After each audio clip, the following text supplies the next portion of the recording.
চিপাঝাৰৰ ভৱেশ ডেকাৰ হত্যাত তদন্ত অব্যাহত আছে। পদুমপুখুৰী হাইস্কুলৰ আটাইকেইজন শিক্ষক শিক্ষয়িত্ৰীক শাস্তিমূলক বদলি কৰা হৈছে। বিদ্যালয়খনৰ কৰ্মচাৰীকো শাস্তিমূলকভাৱে বদলি কৰা হৈছে। দৰং জিলাৰ বিদ্যালয় পৰিদৰ্শকৰ এই নিৰ্দেশ।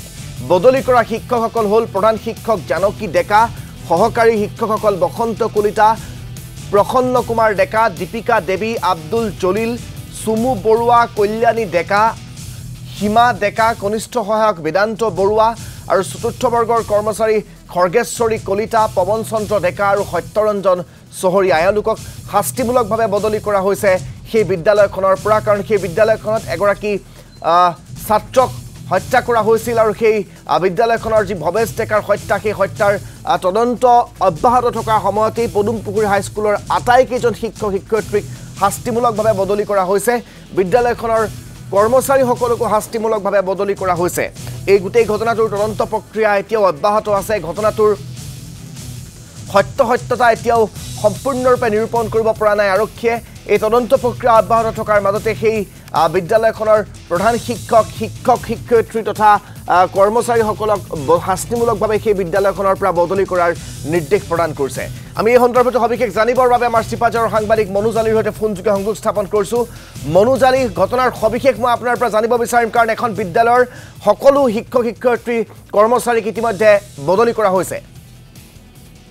আজি যি ৰাজ্যক কঁপাই যোৱা ঘটনা সংঘটিত হৈছিল, তাৰ পিছতে শিক্ষা বিভাগে বিশেষ ব্যৱস্থাৱলী গ্ৰহণ কৰা দেখিবলৈ পোৱা গৈছে। যোৱাকালি যি দৰং জিলাৰ শিক্ষা বিষয়াগৰাকী তাত উপস্থিত হৈছিল আৰু উপস্থিত হৈ শিক্ষকসকলৰ সৈতে যি কথা পাতিব লাগিছিল সেই কথা পাতিছিল আৰু কথা পতাৰ পিছত তেখেতে এক বিশেষ ব্যৱস্থাৱলী ৰূপায়ণ কৰা ইতিমধ্যে দেখিবলৈ পোৱা গৈছে। তেখেতে আটাইকেইগৰাকী শিক্ষক কৰ্মচাৰীক ইতিমধ্যে অন্য বিদ্যালয়লৈ স্থানান্তৰ কৰা, অন্য বিদ্যালয়লৈ তেওঁলোকক বদলি কৰাৰ নিৰ্দেশ ইতিমধ্যে প্ৰদান কৰা দেখিবলৈ পোৱা গৈছে। আৰু বিদ্যালয়ৰ যিগৰাকী শিক্ষা বিষয়া যিগৰাকী যে বিদ্যালয় চহৰত উপস্থিত হৈছিল, তেতিয়া তেখেতক ৰাইজে আচলতে বেৰি ধৰিছিল আৰু ৰাইজে আচলতে তেখেতক প্ৰশ্নমান কৰিছিল যে আপুনি ইমান দিনে এই ঘটনা সংঘটিত হোৱাৰ পিছত এতিয়ালৈকে কিয় উপস্থিত হোৱা নাছিল বুলি তেখেতক সুধিছিল।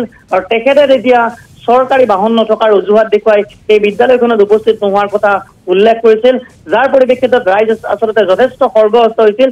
কিন্তু সেইখিনি সময়তে শিক্ষা বিষয়াগৰাকীয়ে ৰাইজক আচলতে বুজনি দিছিল যে আপোনালোকে যেনেধৰণে বিচাৰিছে তেনেধৰণেই বিভাগীয়ভাৱে এইসকল শিক্ষক শিক্ষয়িত্ৰীৰ ওপৰত শাস্তিমূলক ব্যৱস্থা গ্ৰহণ কৰা হ'ব আৰু আপোনালোকে আশ্বস্ত প্ৰদান কৰিছোঁ যি ছাত্ৰগৰাকী যেনেধৰণে আচলতে নিৰ্মমভাৱে মৃত্যু হৈছে, সেই ছাত্ৰগৰাকীৰ ক্ষেত্ৰত ন্যায় প্ৰদান কৰা হ'ব। সেই হিচাপে আচলতে যোৱাকালি নিকাৰ ভাগত এনেধৰণৰ নিৰ্দেশনা ইতিমধ্যে শিক্ষা বিষয়াগৰাকীয়ে প্ৰদান কৰিছে যে আটাইকেইগৰাকী শিক্ষক কৰ্মচাৰীক ইতিমধ্যে জিলাখনৰ কেইবাখনো অন্যান্য বিদ্যালয়লৈ বদলি কৰাৰ নিৰ্দেশ প্ৰদান কৰিছে। সমান্তৰালভাৱে দেখিবলৈ পোৱা গৈছে যোৱাকালি এই বিদ্যালয়খনৰ চৌহদত যি শিশু সুৰক্ষা অধিকাৰ আয়োগৰ অধ্যক্ষগৰাকী উপস্থিত হৈছিল, তেখেতেও এই বিষয়ে বিদ্যালয় চৌহদত উপস্থিত হৈ ৰাইজৰ সৈতে কথা পাতিছিল আৰু যিসমূহ আচলতে বিদ্যালয়খনৰ শিক্ষক কৰ্মচাৰীয়ে যেনেধৰণে হেমাহি কৰাৰ অভিযোগ দিছিল তাৰ ওপৰতো তেখেতে বিশেষ নজৰ দিয়া দেখিবলৈ পোৱা গৈছিল। আৰু গোটেইখিনি আচলতে যি ব্যৱস্থাৱলী তেওঁলোকে ইতিমধ্যে যাৱতীয়ভাৱে আগবঢ়াবৰ বাবে তেওঁলোকে ব্যৱস্থা গ্ৰহণ কৰিছে।